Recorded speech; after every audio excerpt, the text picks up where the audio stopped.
அஸ்ஸலாமு அலைக்கும் வரஹ்மத்துல்லாஹி வபரகாத்துஹு. சவுதி தமிழ் வலை மூலமாக பல பயனுள்ள தகவல்களை நாம் பார்த்து வருகிறோம். இன்றைய வீடியோவில் ஒரு தகவலை நாம் பார்க்கவிருக்கிறோம்.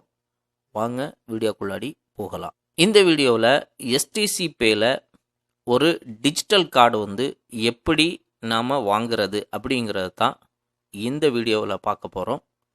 அதுக்கு நீங்கள் ஃபஸ்ட்டு எஸ்டிசி பே ஆப்பை ஏற்கனவே ரெஜிஸ்டர் பண்ணி வச்சுருக்கிற அந்த ஆப்பை நீங்கள் ஓப்பன் பண்ணிக்கோங்க. ஓப்பன் பண்ணிங்கன்னு சொன்னால் அதனுடைய கீழ் பக்கத்தில் கார்டு அப்படின்னு சொல்லி ஒரு ஆப்ஷன் கொடுத்துருப்பாங்க. அதுக்குள்ளாடி நீங்கள் கிளிக் பண்ணி போங்க. நீங்கள் கிளிக் பண்ணி உள்ளே போனீங்கன்னா அதில் ரெண்டு ஆப்ஷன் கொடுத்துருப்பாங்க. ஒன்று டிஜிட்டல் கார்டு, இன்னொன்று ஃபிசிக்கல் கார்டு. அதில் நீங்கள் டிஜிட்டல் கார்டு அப்படிங்கிறத நீங்கள் கிளிக் பண்ணுங்கள். இப்போ டிஜிட்டல் கார்டை நீங்கள் கிளிக் பண்ணி உள்ளே போனீங்கன்னா உள்ளே பார்த்தீங்கன்னா இப்படி தான் ஒரு டிஸ்பிளே வரும். அதில் மேலே பார்த்தீங்க அப்படின்னு சொன்னால் கிளாசிக் அப்படின்னு சொல்லி கொடுத்துருப்பாங்க. அடுத்து பிளாட்டினம், அடுத்து சிக்னேச்சர். இப்படி 3 டைப்பில் கார்டு கொடுத்துருப்பாங்க.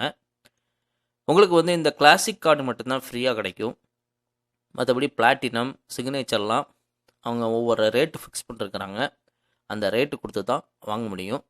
அதனால் நீங்கள் கிளாசிக் கார்டையே நீங்கள் செலக்ட் பண்ணிக்கோங்க. செலக்ட் பண்ணிட்டு கீழே பார்த்தீங்க அப்படின்னு சொன்னால் 2 கலர் கொடுத்துருப்பாங்க.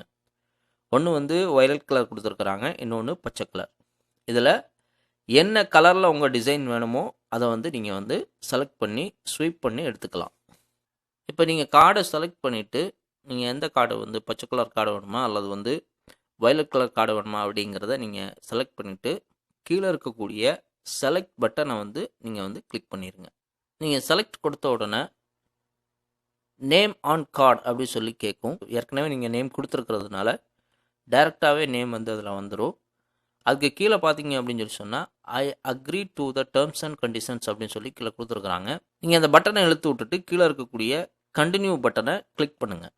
அடுத்து ஒரு டிஸ்பிளே ஓப்பன் ஆகும். அதில் பார்த்தீங்க அப்படின்னு சொன்னால் டிஃபைன் கார்ட் பின் அப்படின்னு சொல்லிட்டு கேட்கும். அதில் நீங்கள் பார்த்தீங்க அப்படின்னு சொன்னால் 4 டிஜிட் உங்களுடைய பின்னை நீங்கள் கொடுத்துக்குங்க.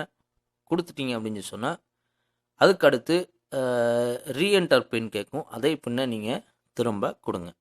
திரும்ப கொடுத்தீங்க அப்படின்னு சொன்னால் ஆர்டர் சம்மரி அப்படின்னு சொல்லிட்டு வரும்.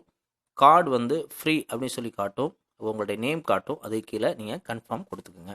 கன்ஃபார்ம் கொடுத்தீங்க அப்படின்னு சொன்னால் அடுத்து ஒரு டிஸ்பிளே வரும். அதில் your digital card is ready அப்படி சொல்லி வரும். அதுக்கு கீழே பார்த்தீங்க அப்படின்னு சொன்னால் டன் அப்படின்னு சொல்லி ஒரு பட்டன் இருக்கும். அந்த பட்டனை கிளிக் பண்ணி நீங்கள் ஓகே பண்ணிடுங்க. இப்போ பார்த்தீங்கன்னா உங்களுக்கு அந்த டிஜிட்டல் கார்டு ரெடி ஆகிட்டு இந்த கார்டை நீங்கள் நம்ம ஸ்வீப் மிஷினில் நீங்கள் பயன்படுத்திக்கலாம். இதன் மூலமாக உங்கள் அக்கௌண்ட்டில் பைசா இருந்துச்சு, ரியால் இருந்துச்சு அப்படின்னு சொன்னால் நீங்கள் நம்ம சாதாரணமாக ஏடிஎம் கார்டு யூஸ் பண்ணுற மாதிரி உங்கள் ஃபோனில் இதை ஓப்பன் பண்ணி யூஸ் பண்ணிக்கலாம். இந்த வீடியோவை பார்த்துட்டு இருக்கிறவங்க இது வரைக்கும் நம்ம சேனலை சப்ஸ்கிரைப் பண்ணல அப்படின்னு சொன்னால் சப்ஸ்கிரைப் பண்ணுங்கள். இந்த தகவல் பிறருக்கும் பயனளிக்கணும் அப்படிங்கிற விதத்தில் இதை ஷேர் பண்ணுங்கள். மீண்டும் ஒரு நல்ல தகவலோடு சந்திப்போம். அஸ்ஸலாமு அலைக்கும் வரஹ்மத்துல்லாஹி வபரகாத்துஹு.